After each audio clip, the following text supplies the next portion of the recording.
दोस्तों, कहानी का टाइटल है एक बोरी गेहूं।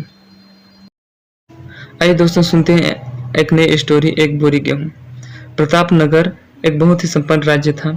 वहाँ का राजा बहुत ही प्रतापी था और प्रजा का ख्याल रखता। राजा ने पूरे जीवन काल प्रजा की मन से सेवा की, लेकिन अब वो बूढ़े हो गए थे, तो मन में बहुत दुविधा थी कि उनके बाद राज्य को कौन चलाएगा। राजा साहब के 3 बेटे थे। अब तीनों ने एक ही गुरु और एक ही विद्यालय से शिक्षा ली थी, लेकिन राजा यह निर्णय नहीं कर पा रहे थे कि कौन राज्य के लिए सबसे अच्छा उत्तराधिकारी है। अब राजा ने तीनों बेटों की परीक्षा लेने की सोची। एक दिन राजा ने सुबह सुबह सभी पुत्रों को बुलाया और उन सबको एक एक बोरी गेहूं देते हुए कहा कि मैं और तुम्हारी माता तीर्थ यात्रा पर जा रहे हैं। हमें वापस आने में 1 वर्ष से भी ज्यादा लग सकता है। तुम तीनों की यह जिम्मेदारी है कि अपने हिस्से के गेहूं को संभाल के रखना, और जब मैं वापस लौटूं तो तुमको यह गेहूं की बोरी वापस लौटानी है। ऐसा कहकर राजा और रानी तीर्थ यात्रा पर चले गए। सबसे बड़े बेटे ने सोचा, यह गेहूं की बोरी पिताजी को वापस लौटानी है तो इसे मैं तिजोरी में बंद कर देता हूँ। जब पिताजी आएंगे तो वापस दे दूंगा। यही सोचकर उसने गेहूं की बोरी तिजोरी में रखवा दी, ताकि एक दाना भी इधर उधर ना जाए। दूसरे बेटे ने सोचा कि तिजोरी में तो गेहूं सड़ जाएगा, मैं इन गेहूं को खेत में डलवा देता हूँ, जिससे गेहूं की अच्छी फसल होगी और पिताजी को 1 बोरी के बजाय कई बोरी गेहूं दे सकूंगा। अब उसने ना गेहूं के लिए अच्छा खेत देखा और ना ही अच्छी उपजाऊ जमीन देखी, और ना ही खेत के घास फूस को साफ कराया। बस ऐसे ही बंजर जमीन पर गेहूं डलवा दिया और कभी उसकी देखभाल करने नहीं गया।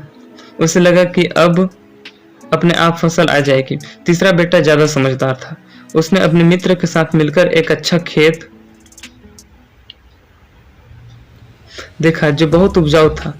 फिर उसकी मिट्टी बदलवाई, वह घास फूस को साफ कराई और फिर विधि अनुसार गेहूं के दाने खेत में बो दिए।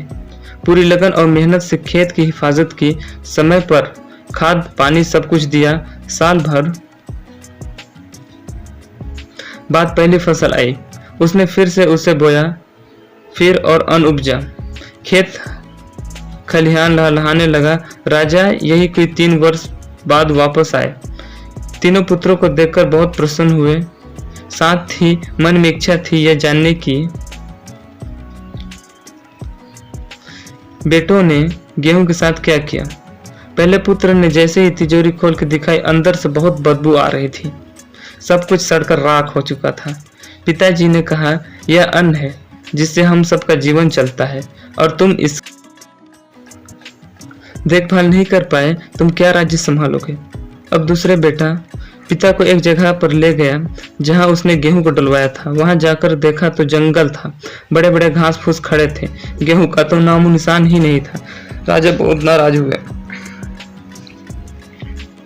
और उसे भी राज्य का उत्तराधिकारी बनाने से मना कर दिया। अब तीसरा पुत्र पिता को खेत पर ले गया। वाह, दूर से ही एक अलग खुशबू आ रही थी। गेहूं की फसल लहलहा रही थी, चारों तरफ हरियाली और जीवन था।